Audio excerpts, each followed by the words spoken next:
Next Chapter Podcasts.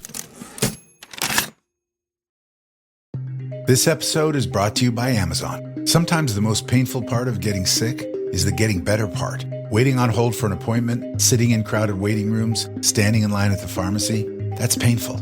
Amazon One Medical and Amazon Pharmacy remove those painful parts of getting better with things like 24/7 virtual visits and prescriptions delivered to your door. Thanks to Amazon Pharmacy and Amazon One Medical, healthcare just got less painful.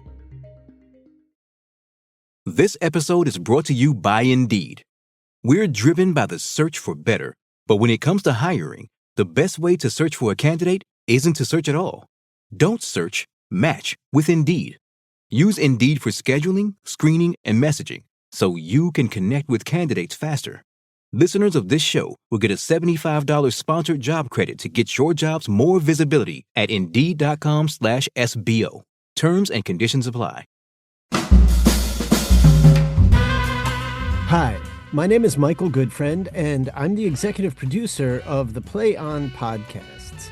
Glenn Davis is an accomplished actor, producer, and current artistic director of Steppenwolf Theater in Chicago. He garnered widespread acclaim for his performance in the world premiere of Rajiv Joseph's Bengal Tiger at the Baghdad Zoo. He recently starred in the world premiere of Purpose by Brendan Jacobs Jenkins, and most recently appeared in King James at Manhattan Theater Club in New York, Steppenwolf, and CTG, Center Theater Group in L.A. Prior to that, he was seen in the off-Broadway production of the award-winning Downstate, which received its world premiere at Steppenwolf. Additional Steppenwolf performing credits include The Christians, Head of Passes, and the Brother-Sister plays. He's appeared off-Broadway and at the Vineyard Theaters. Additionally, he's performed at Williamstown Theatre Festival, the National Theatre in the UK, and the Stratford Festival. He's a partner at the Chatham Grove Company alongside producing partner Terrell Alvin McCraney. And he's also an artistic associate at the Young Vic Theatre in London and the Vineyard Theatre in New York. Not only that, he happens to play Mark Antony in the Play On podcast series, Julius Caesar, adapted by Marcus Gardley, directed by Harry Lennox. And he's here with me now to talk about that experience and so much more. Glenn Davis, welcome to the bonus content series for the Play On podcast series of Julius Caesar. Thanks, Michael. Great to be here. What was it like for you doing this version of Julius Caesar, coming in and recording it and actually not being on stage, but having this sort of isolated experience? It was great. When you're a young actor doing classical theater like Shakespeare, the emphasis is always on language.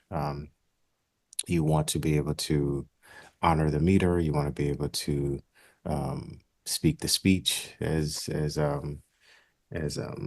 Hamlet says. It's it's hugely rewarding to be able to just focus on language, on the words, and not necessarily what I'm doing with my body or what someone else is doing with theirs.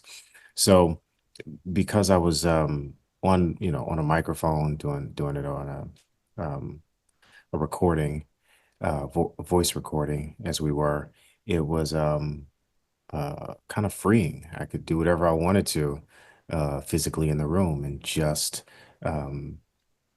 concentrate on the language and the sort of intonations in my voice and my speaking the speech clearly and elegantly in a way that was befitting to the character. So it was great. And we also had Harry to sort of prompt us and push us and cajole us as we were crafting our performance. So it was great.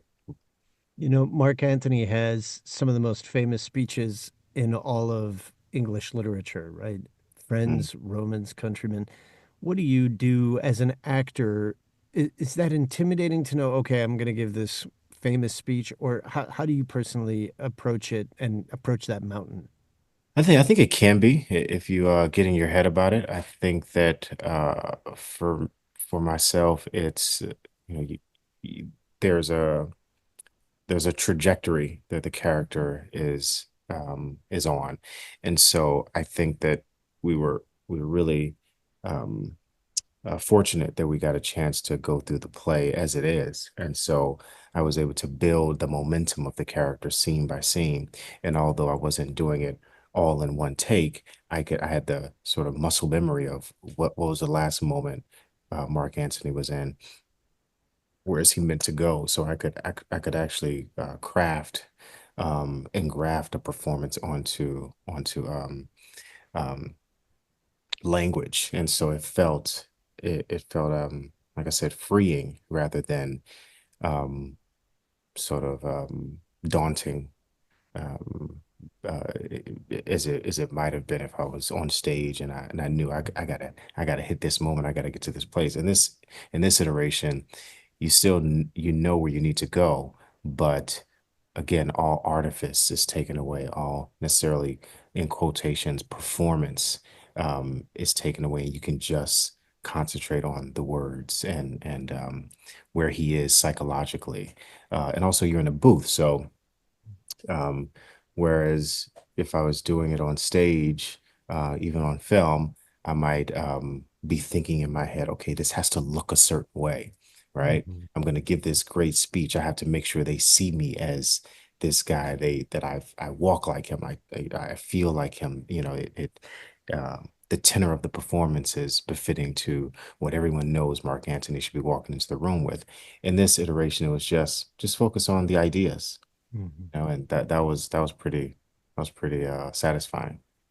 As you're giving a speech or recording a speech like Friends, Romans, Countrymen, or that brilliant speech, pardon me, a bleeding piece of earth when you're mourning over Caesar's body, Mm. is the visual activated for you in your mind as you're reading it, as you're recording it, or are you really just focusing on what you're seeing on the page? Yeah, are you saying am I seeing myself visually in my head? Yeah. Like, are you seeing yourself in whatever that environment happens to be and imagining a crowd around you, or are you just zeroing in on just those words? Yeah, I do think you sort of go into the space of, all right, what would this look like? And to be fair, I'm in the booth acting it out. I'm in the booth Hmm. physically um, creating a gestural life, you know. So there's a lot going on in the booth. I guess when I say freeing, I'm not in my head about what I look like. So it's like, you know, dancing that, you know, dance like no one is looking. You know what I mean? And Right, that's what it right. felt like in the in the booth, is that I was acting like no one was looking and it was just about my voice. So yeah, it was supremely freeing to just be in there and just, you know, I could do something that I probably would never do on stage, or might feel like might be inappropriate to do on stage. I could do in the booth because no one, you know, you all don't see what I did. Um, Right. the people listening to it just hear the language. So it was, yeah, so to answer your question, I do envision it, and I probably take it times 10 in the booth Mhm. to sort of to hit the mark that I'm meant to be doing with my voice. And but you're less self-conscious. You're Yes. not You're not as self-conscious at all. You know, right, right. I guess that's the point I'm making, is that I wasn't in my head whatsoever. It was just about, yes, how does my voice sound? And so I would act it out. I'd be doing all these crazy things in the room, and then I'd Mhm. say to Harry, our director, I'd say, "What'd you think?" He'd be like, "That's great," or "I want you to do it again, but touch on this." But it was never, "Hey, that thing you did with your arms, man, that was kind of wild. Or you were jumping Right. around just now." I don't know if that works for the character. It wasn't about that at all, you know? Yeah. Yeah. Don't have to worry about turning a quarter upstage so that you get the right side of the house. And Exactly, exactly. it's not your first time working with Harry Lennox, the director, correct? No, no. Harry is uh, you know, one of my heroes as I was coming up as an actor in Chicago. And so I've known him for over 20 years now, and he's been a great mentor to me. and but this is the first time we've actually he's directed me in something, but we've acted together. We did a play called Purpose at Steppenwolf Theater in the spring of 2024, and amazing experience. I play his son. He plays my dad, and so we were able to work together finally after so many years of knowing each other and being friends and fans of each other. And now we'll take that play to Broadway in the spring of 2025. So yeah, Harry's a very close friend and compatriot, and I appreciate him a lot. And the fact that he asked me to do this was just a cherry on top after us having just done that play together. That is phenomenal and great news that folks in New York or who happen to be visiting will be able to see this on Broadway. Is it a limited run? Do you know? It'll be a limited run um, into the spring, from the spring into the summer. So we'll be there. We'll be there for um, at least I want to say like um, I think we open we start previews February 25th. We open March 17th, and then we go until early July. And also not your first time working on something that Marcus Gardley, the adapter of this production, wrote, correct? Yeah, Marcus Garley, who's also a very good friend of mine, one of the great writers of his generation, I would say. He and I have uh, we're producing partners. So when this came across, I don't even think he knew that I was going to be asked to do it. So I called him up one day and said, "Hey, man, I'm about to do your adaptation you did for Julius Caesar." He said, "What?" He said, "That's amazing." So yeah, we're very close friends, and yeah, we work together pretty often. How did you first get to know him? Marcus Garley and I got introduced by a mutual friend um, in New York. I want to say some years ago. A friend of mine who was a playwright. I wrote a play. I mean, she wrote a play that I was in New York, and Marcus came to see it. And that night, and actually, people had told Marcus and I because he had spent time in Chicago, uh, and I'm from Chicago. And so people had told me over the years, you need to meet Marcus Garley. You all would love Mm, each other. And we just had never been in the same place. And mhm. then he came to see this play that I was in, and afterwards, um, my friend introduced me to him, and it was friendship at first sight. It was like I knew this guy was going to be in my life for a long time, and he was effusive about my performance in the play, and I was effusive about his work because I had known it by that point. And then we immediately became fast friends, and then we had similar sensibilities, and so we started working together. Him as a writer and me as his producer, and so now we work together on many different projects in film, television, and theater. Was this your first time working professionally on a production of Julius Caesar? Yes, yes, it was. I had done. I'm gonna say I had done the last thing I'd done was in terms of Shakespeare was 2014. I want to say maybe 14 or 15. I did a Othello in Canada, and um, and it was great. But I before that I hadn't done Shakespeare since I was just out of college. My first job, actually, when I graduated drama school, was I went to the Stratford Festival, and I worked. I did 2 years at the Stratford Festival, training and acting in their seasons when their seasons are 9, 10 months long. Mhm. I did that for 2 years, and then I moved to Los Angeles. So it was great coming back to Shakespeare after so many years away, and then again and with Harry, and it's only reinvigorated my desire to do more classics because it's the it's the high art, as Harry and I call it, and it's all about um, language and your efficiency with time, with words, with landscape, and storytelling. So for me, it's some of the greatest words ever written in the English language, and so I love that test to be able to try yourself, your methodology or your methods, and some of the great words ever spoken. When you say Stratford, you mean Stratford in Canada, correct? The Stratford Festival there? Yeah, yeah. I was in Canada for 2 years at Stratford, and then actually I was um I was at Stratford in the UK as well. Oh, Terrell Allen McCraney, who's my uh, best friend and producing partner, he was the playwright in residence at the RSC, mm, and he actually asked a friend of mine and myself, Andre Holland, actually, he asked us to come over and do a workshop of a play he was doing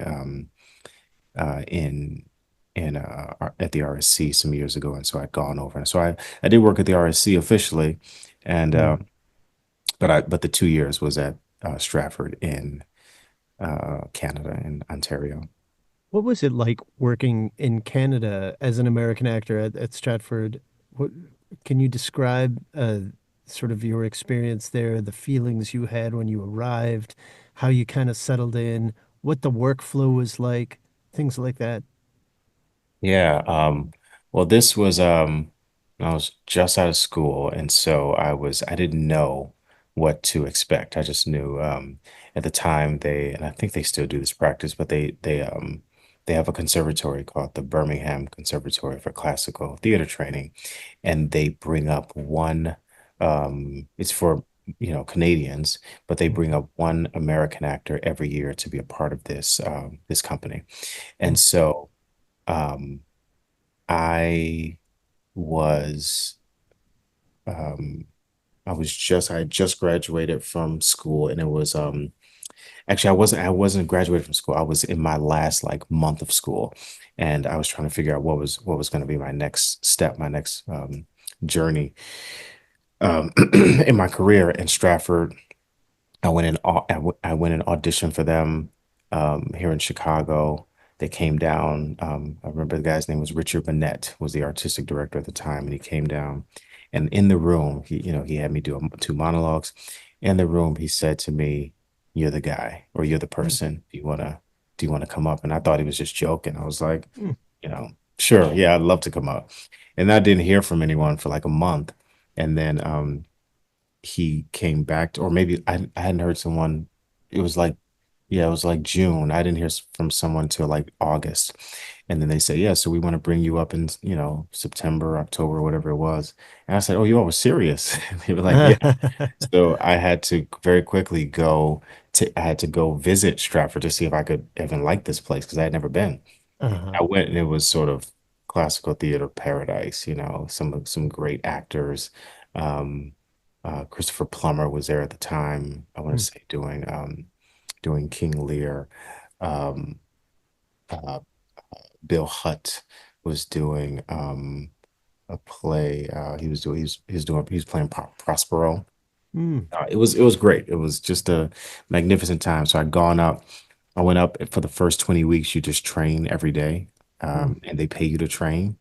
So Wow. it was, magnificent. It was my first job. I was getting paid probably what people were getting paid on Broadway to go up to Canada and train. And so Wow. after that, I went into the season and loved it so much. I decided to stay another year. So I did 2 years up there, and it was pretty cold for the first few months because you go up there in like October, November, December. So um, I was in the snow belt, and but it was great. Got a chance to go to Toronto a lot. All the actors were living either in Stratford or raising their families, or they lived in Toronto.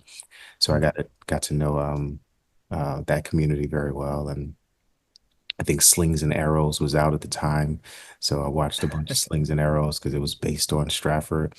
Right. Yeah, got to know those folks pretty well, and I thought it was pretty incredible. I've been meaning to go back ever since then. I just never haven't had time, but I Yeah. love that place. It was great. You mentioned you were in theater school. when you auditioned or you were just wrapping up? Where was that? Where was your theater school? I was at the theater school at DePaul University in Chicago. And Um, are you a Chicago born and bred person? Bred, yes, but not born. I was born in San Diego, and then I moved to Chicago when I was very young, with my family. But I spent my childhood in Chicago, and I went to college, high school and college in Chicago. So I consider myself a Chicago boy. So, what was the moment for you when you realized that you are an actor? I was in high school, and I was on the basketball team, and I stumbled into a room to, chasing a girl, really. But this room, they were auditioning for a play, a musical at my high school. And, I thought, I'll do this. And I did it, end up being in the musical, end up playing a lead in the play. It was Dracula, the musical at my high school. And I thought You were Dracula? I was Van Helsing, Ah, actually. So I yes, was even trying to better. trying to kill Dracula. Uh-huh. But I thought I thought at first I thought I would go to NBA, but then Mhm. I stopped growing around like 5'10". But Right. but once I discovered acting, I thought, this feels good. This feels right. I enjoy this a lot. And I had a teacher at the time, a drama teacher, who essentially said to me, you're talented, you could do this for the rest of your life. And I thought, wow, that would be novel. Um, and and so I decided to do it. It was very clear to me that being on stage, I was invigorated by it. I was enthralled by it. I was um, um, motivated, inspired, and so it felt like a natural fit for me. And then I had different folks over the years, as you probably have, Michael, as well, who Mhm. encouraged me, who said, this is for you. If you decide this is what you want to do, this is what you want to be, we think you could go pretty far.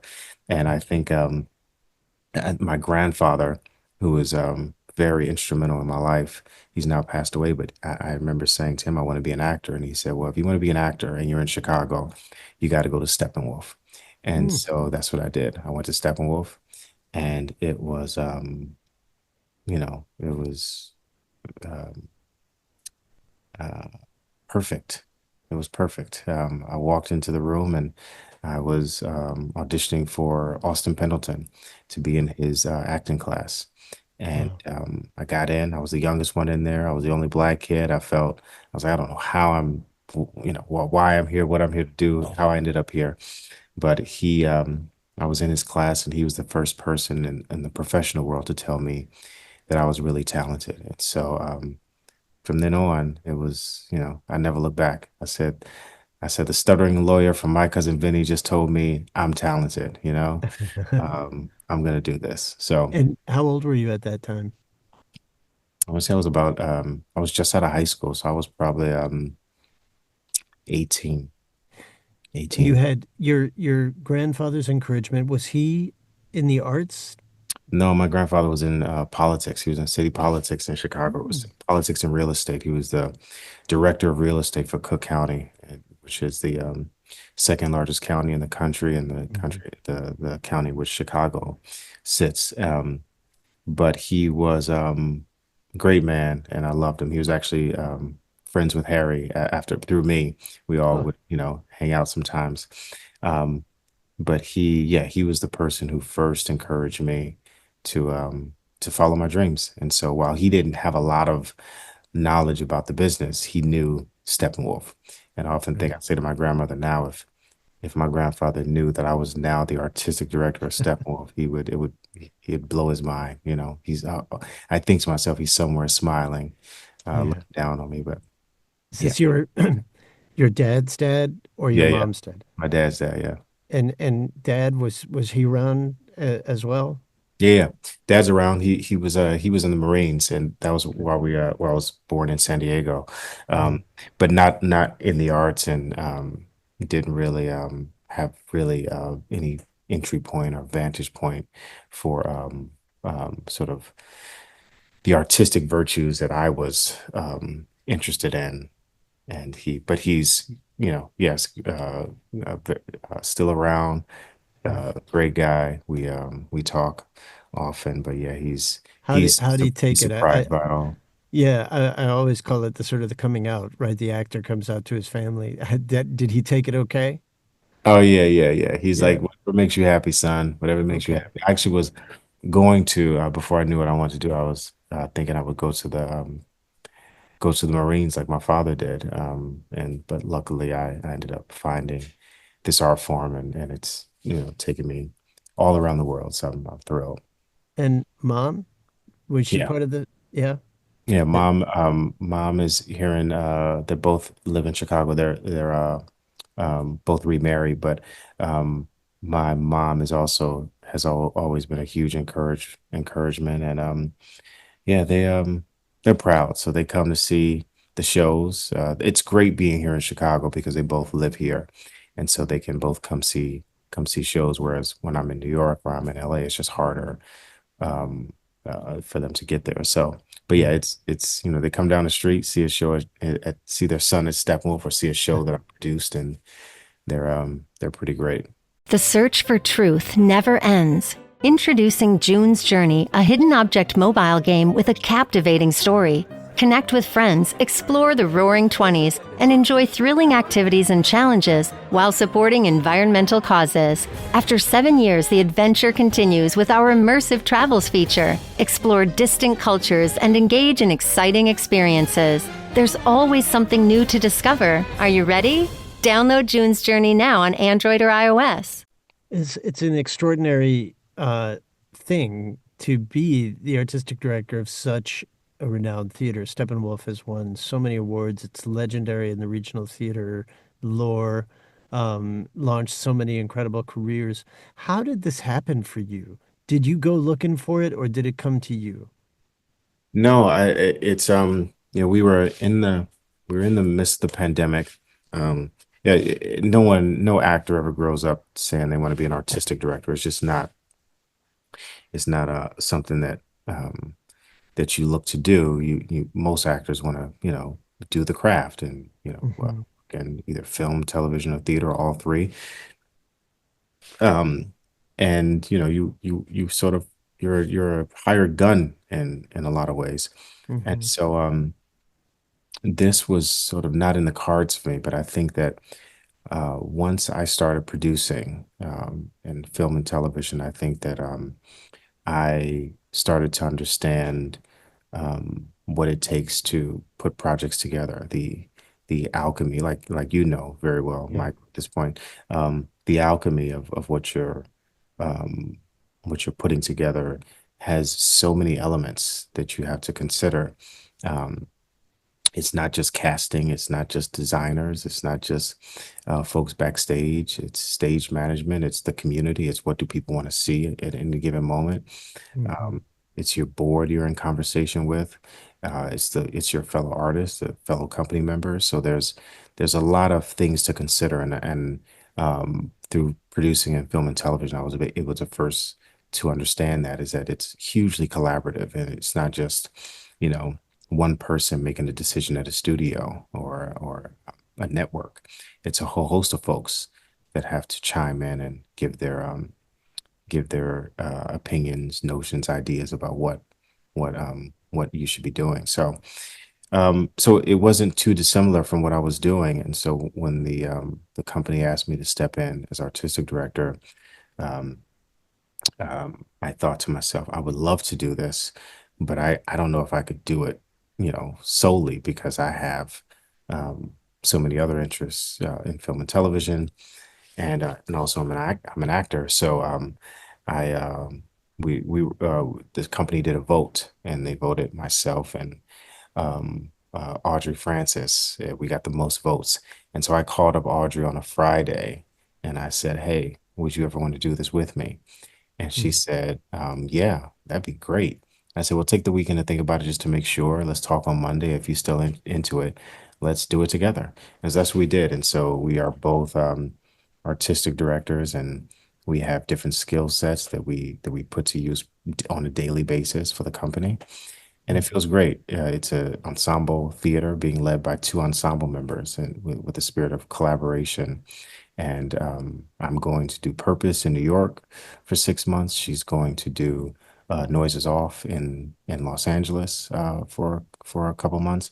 So it's working the way it should be, and all the duties are being taken care of, and we're raising money and putting on the shows, particularly the shows that we're not in. We're producing those to great effect. We just had a magnificent season last year with plays like POTUS and Purpose and Little Bear Ridge Road. So it's again,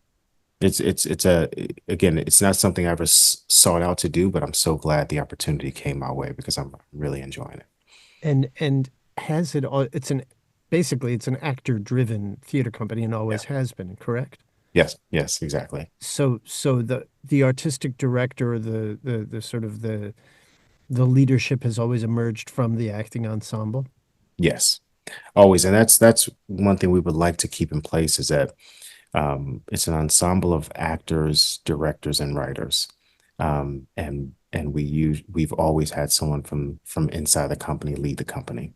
Mm. So in a perfect world, we would love to keep it that way. Because when you're a member of the company, you're a member for life, and you have vested interest in the health of the company and the name, the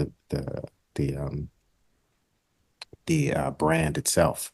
And so yeah, you have yeah, it's yours. It's your family in a lot of ways. So Right. yeah, I think that in a perfect world, we would love to keep it that way. Obviously, Steppenwolf has survived the aftermath of the pandemic so far. I know it's been it's just been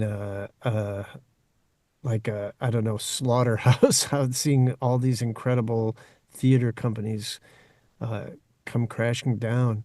How is Steppenwolf doing financially? Are you all kind of, does it feel like the ship is stable, or is it just gut wrenching day in, day out? How are we going to get through this kind of feeling? The health of the theater is in good standing. Um, I know what you mean when you're talking about theaters who have shuttered or closed their doors or taken a season or two off, and that's difficult to hear because we love this art form, and this discipline is not an easy one to pursue. And so when you hear that actors or designers or directors or writers are losing jobs or losing opportunities, or administrators, backstage folks.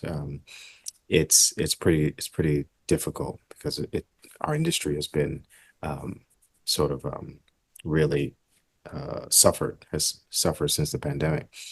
I would say Steppenwolf has had its challenges like any other theater, where I would say that we're in relative good standing, mostly because we have an outstanding board. Our Mhm. board of directors are people who are highly influential in the city of Chicago, in the country, but also just love theater. And so over the years, we're about to celebrate 50 years, and um, I haven't been here for that entire time, but I've heard the stories about when the theater needed something, board members stepped in and filled the gap. Mhm. So it's been a relatively smooth experience because of our relationship with the board and their relationship with the theater. They really support us in a way that words can't express. So I'm really thankful to them. But yeah, we've had our challenges. We had layoffs 2 seasons ago. Um, and that was difficult, but then we came roaring back. We had an amazing season last year. We um, erased a deficit that we were looking at, which was hugely satisfying. We have a show going to Broadway. We had two shows to become the two top selling shows in Steppenwolf's history last season, and Purpose and Little Bear Ridge Road. We had another play called POTUS that did outstanding. And so our shows are hitting their marks. You look at we have a graph of each show every season, and we say, do we make our goal? And um, we're making our goal with every show. So that's knock on wood. We hope that keeps up. But yeah, we feel very very proud about the work we're doing and where the theater is today. It sounds like there's a very close-knit relationship between the city, the lifeblood of Hmm. Chicago, and the theater of Yeah, The Steppenwolf. city of Chicago has um, a an innumerable amount of fantastic theaters. Um, but I think Steppenwolf really stands out because it's an ensemble theater, and we have this collection of artists who have been associated with theater for um, um, some 50 years.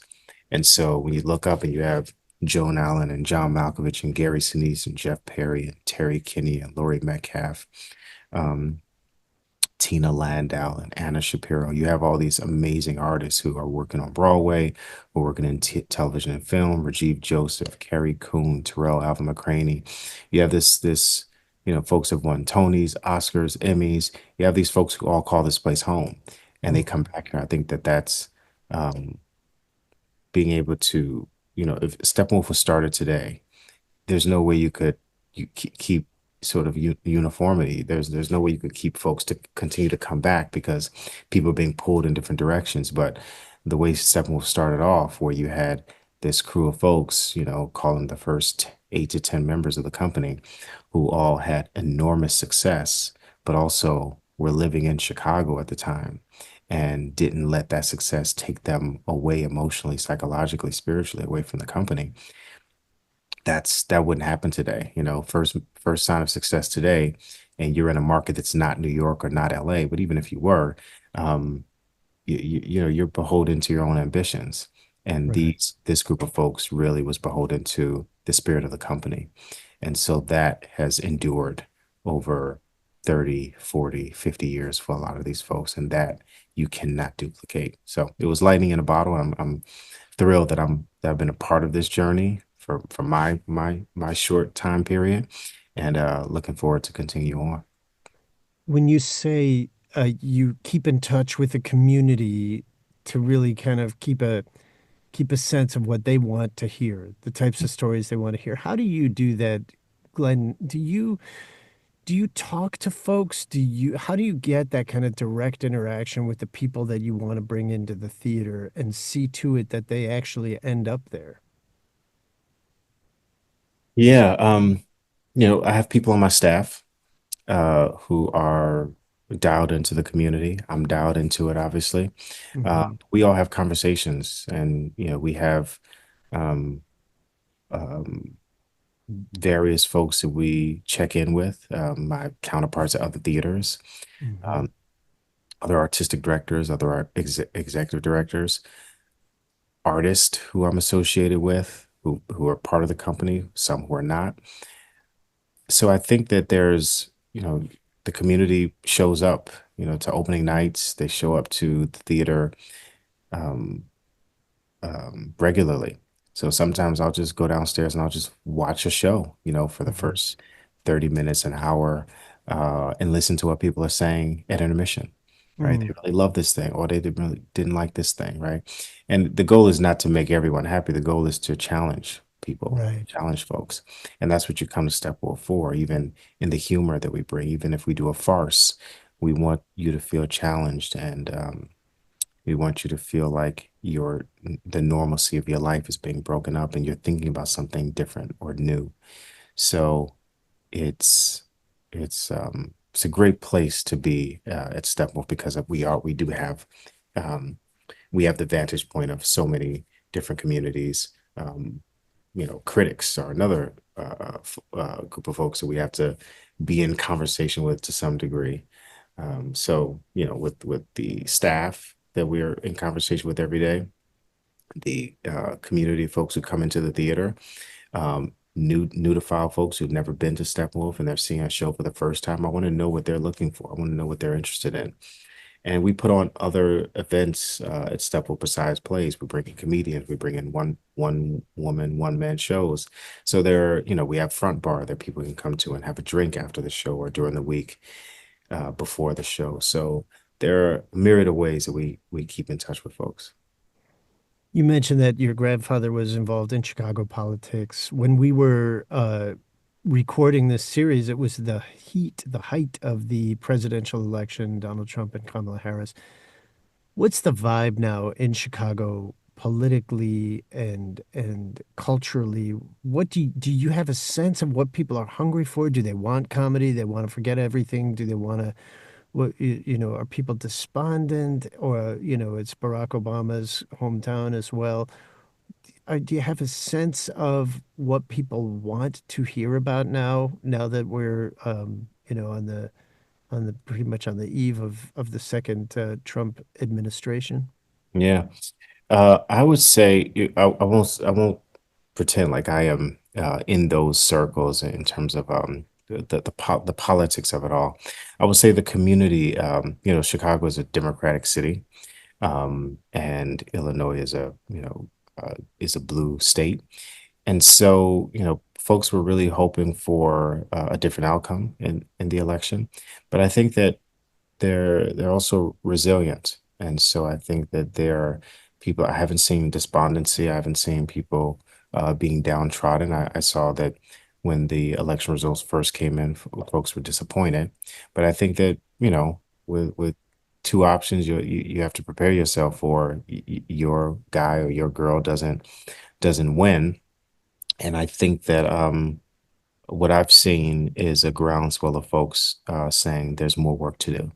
So, and I think that's right. Whenever your team loses or your side or whatever, if it's a sports, if I use sports as an analogy, you lose in the championship, you don't go, all right, well, let's hang it up. It's over. You go, all right, what are we going to do this summer so we can come back stronger than before? So I think that's the take that I've seen a lot of folks have here in Chicago recently. And I hear you saying that Chicago is a resilient community just Oh yeah. naturally. Yeah, yeah. Yeah. Chicago is one of the greatest cities in the world. It's hard to quantify greatness, so I won't say any city is the greatest, but I put it up there with great cities like New York and London, Los Angeles. Chicago's right in there, um, and it is yeah, it's hugely resilient. It's been through a lot over the years, and it's a major market in terms of entertainment um, and politics and business. So I think we have a lot that we're proud of here in Chicago, and so I think that the arts, where I have my foothold, is one that I routinely and regularly wave my flag as this being a great city for artists to come to. So yeah, I think the world of this city, and it, grew up watching Michael Jordan put Mhm. the Chicago Bulls on the map, and so I've got, I did the Super Bowl shuffle when I was a young kid with the '85 Bears. So I think, Uh-huh. yeah, there's a lot here.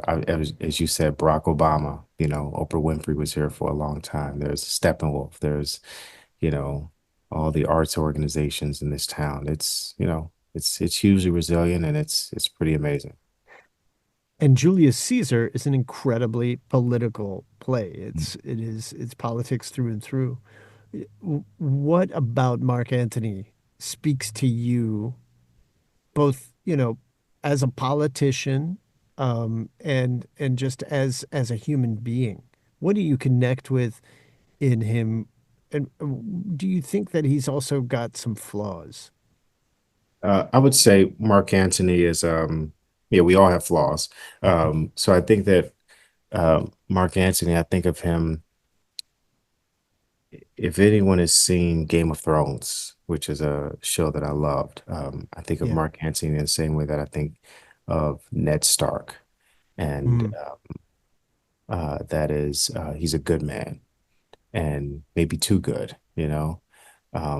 righteous. And um, he believes in justice. And he thinks that his friend was unjustifiably murdered. And he wants to take folks to task for that. And so, um, but yeah, I think, you know, he can be maybe a flaw is he might be myopic in his pursuit of justice and not really seeing the forest for the trees, but in some ways. But I think that uh, I appreciate him, and I think that he's got his values and he's got his morality, and his ethics dictate that he's going to pursue a certain line of questioning with in terms of his counterparts, and a certain measure of actions that he wants to pursue. So I think that I think he's a good man. He's a good man, and he wants justice. How does he win over the crowd in that famous speech, friends, Romans, countrymen? What is it that he basically is able to do there? I think what he's able to do in that moment is he's able to use logic. He uses logic against um, the the men who have murdered his friend, and he uses logic with the crowd. He says, if they say he's this, then why would this be the case? If they're this, then why would And he says stuff like, but you know, uh, uh, Caesar is honorable, or I'm sorry, Brutus is honorable. Cassius is honorable. Like he talked, these are all honorable men. But if they're honorable, why would this be the natural outcome that honorable men would do? Um, and so that tactic proves prescient because he has his friend, his slain friend, who is been vilified by these folks. And so he goes and he says, you know what? I'm going to take it. I'm going to take your word that my guy was a bad dude, right? Um, and he did some things that he shouldn't have done, but he only delivered us, he only saved us, he only fought the wars, was the greatest among us. But so he uses those tactics so that the logic of it, you have to see if you're um, a countryman, a friend, a Roman. You have to look at it and go, yeah, he's making some sense over here. Why would they do this to this guy? So yeah, I think it's a beautiful speech, great speech. Does it make you want to get up there and do it on stage? Do you have a hankering to Oh to do yeah, this? yeah. We were, I hadn't done Shakespeare in 10 years, a full performance. I do Greek tragedies, but like one-off performances. And I've done Shakespeare one-off performances, but I haven't had the time to over, 4-week period to really dive into a character and a Shakespearean character again. And it was juicy. It was enticing and I wanted more. So yeah, I would love to do it as a full production one day. That'd be awesome. Well, I know this guy who's head of this really prestigious theater in Chicago. Yeah, yeah. Uh, Let's talk to him. Let's see what he yeah. can do. What is it that do you have a wish that you hope that people can take away from listening to this podcast? What do you hope people go back to their regular lives with after hearing this series? Yeah, Marcus Garley's adaptation really infused an element that I hadn't heard before, and that was sort of the sort of he sort of based it in terms of civil rights and Malcolm X um, and I thought it was beautifully done. Um, there were elements of Dr. King and sort of to set it sort of in that civil rights era and really um, pull out different threads and touch on things that really really made me think about the play in a different way, and I loved it. So I hope that resonates with people. Like you can hear what he's done, and through our performance, our vocal performance, you can hear elements that we've taken from his adaptation and really amplified to give it to update it so that it's not, hundreds of years ago, but it's actually, not too far from the period we're in now. And you can hear the injustices of what was done to this man and how it affected this community. Blue Sky, you know, a year, 2 years, 3 years from now, you've done Purpose on Broadway. Steppenwolf is chugging along. What are you doing? What is your dream of yourself in the future as an artist?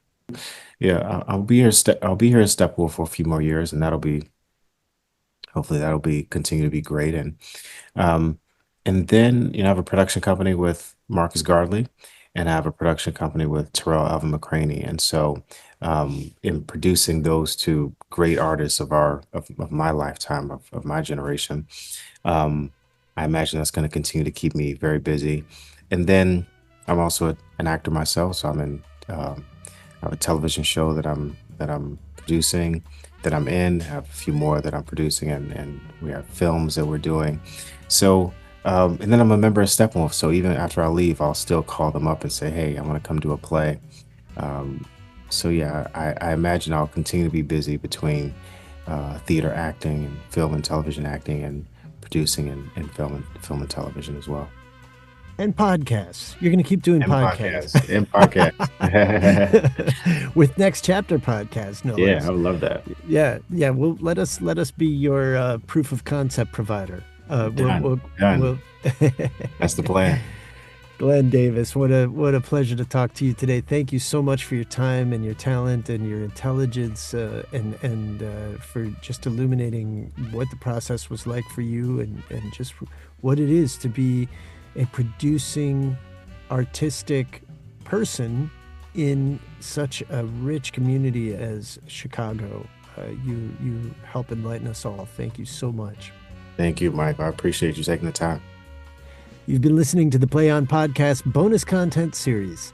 You can learn more about the Play On Podcasts at Next Chapter Podcast website, nextchapterpodcasts.com, where you can find other Play On Podcast series and interviews, along with talk podcasts like The 500, Indecent with Kiki Anderson, Beef with Bridget Todd, and a whole lot more. I'd like to thank Jeremiah Tittle, the founder of Next Chapter Podcasts, and our producer, Pete Musto. Our audio engineer, editor, and sound designer is Justin Cortez. Be sure to subscribe to Next Chapter Podcast for updates on all the latest content, and don't forget to rate and review our shows. It makes a huge difference. You can also reach me directly, Michael at nextchapterpodcast.com. I'm Michael Goodfriend, and I look forward to sharing more incredible works in the Play On Podcast series with you, along with lots of enlightening bonus content at Next Chapter Podcast.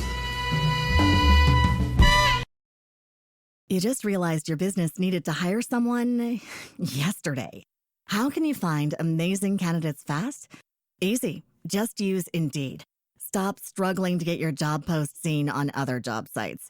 With Indeed sponsored jobs, your post jumps to the top of the page for your relevant candidates, so you can reach the people you want faster.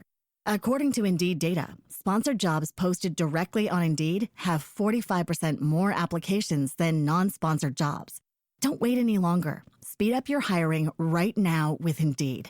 And listeners of this show will get a $75 sponsored job credit to get your jobs more visibility at Indeed.com/ARTS. Just go to Indeed.com/ARTS right now and support our show by saying you heard about Indeed on this podcast. Terms and conditions apply. Hiring? Indeed is all you need.